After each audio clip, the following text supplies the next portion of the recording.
Hello friends, welcome to engineering tutorial. So today we are going to resume our discussion on the subject of optoelectronics devices and systems. Uh, so far it's been a while I have posted a video on this subject. I think I have posted around 6 or 7 videos related to some of the basic introductory concepts, the basic introduction to optoelectronics, basic optical phenomena such as reflection, refraction, diffraction, polarization. So now we are going to take our discussion forward on that subject. So in this video we are going to discuss some basic concepts related to the electromagnetic spectrum from the point of view of optoelectronics systems. Okay. So first, what are electromagnetic waves? And from the point of view of communication systems or optoelectronic communication systems or optical communication systems which we are discussing, how electromagnetic waves or the electromagnetic spectrum plays an important role. Now we know that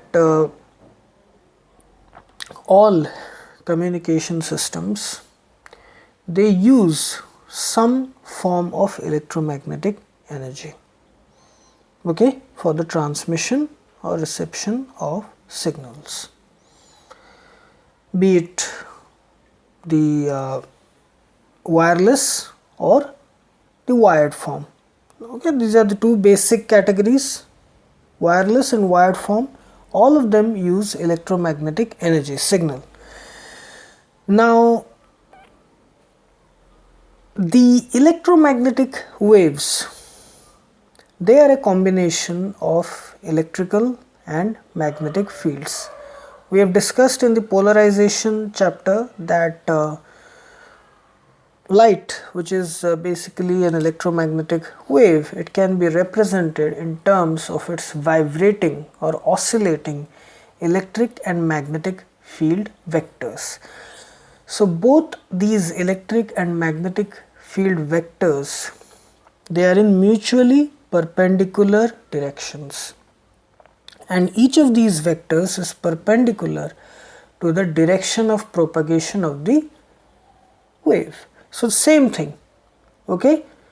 So the electric and magnetic field vectors, let's say they are along the x and y axis, y coordinate axis, then the propagation direction will be along the z axis, okay.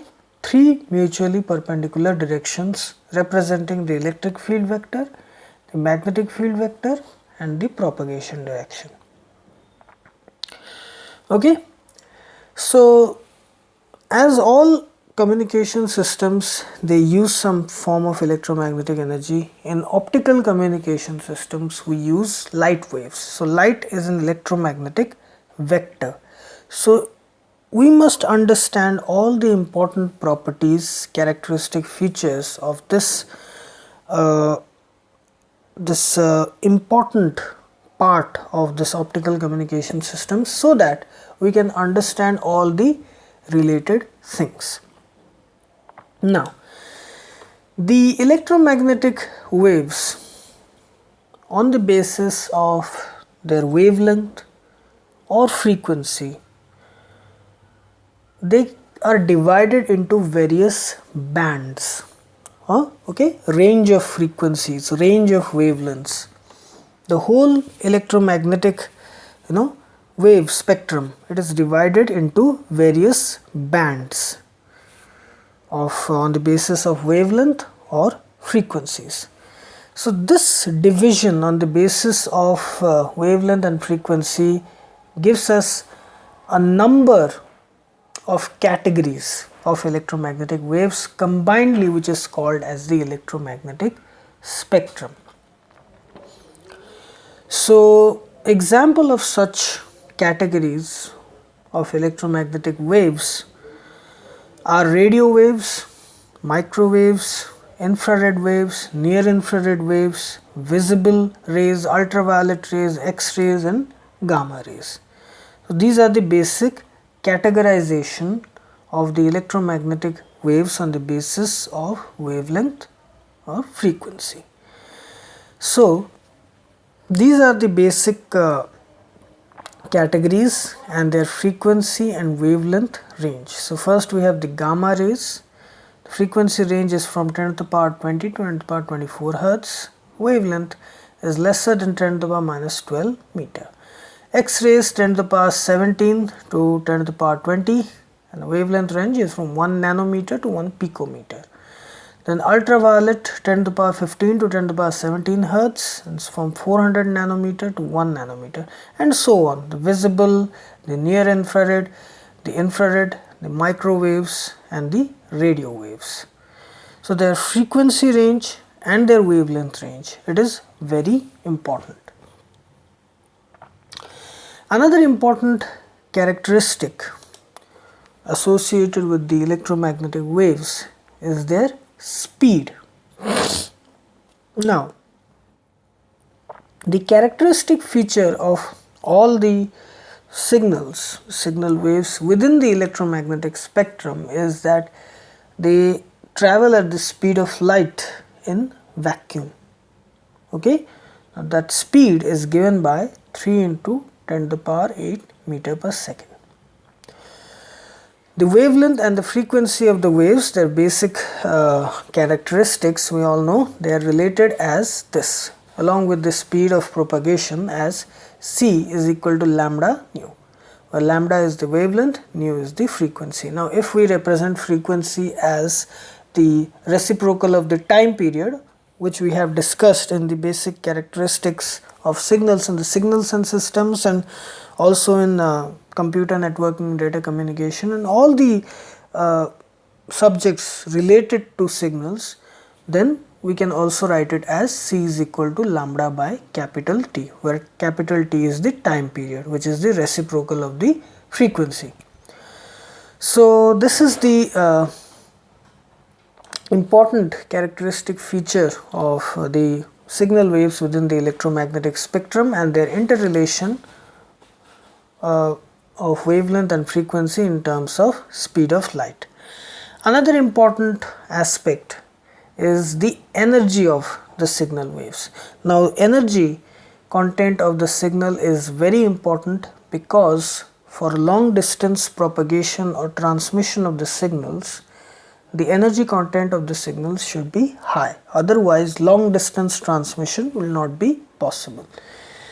So, the energy of the signals, all the signals within the electromagnetic spectrum can be determined using the Planck's law, which states that the energy of the signal wave is given by E is equal to h nu, where h is Planck's constant and nu is the frequency, which we have already discussed here.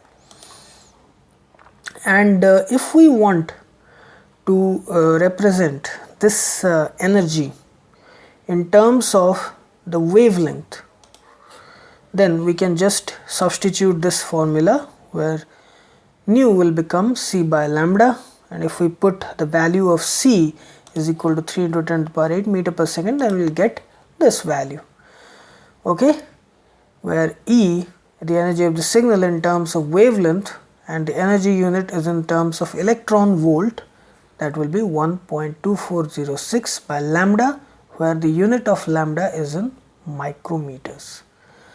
Okay. So, this is some of the basic concepts related to the electromagnetic waves, the electromagnetic spectrum, the wavelength and frequency categorization of the various waves within the electromagnetic spectrum, and all the associated concepts. So, in the upcoming videos we are going to discuss about the band which is used for optical communication and all the necessary information associated with it. So, I hope you like this video, and please subscribe my channel Engineering Tutorial for more such videos related to engineering, science and technology. Have a great day. Thank you very much.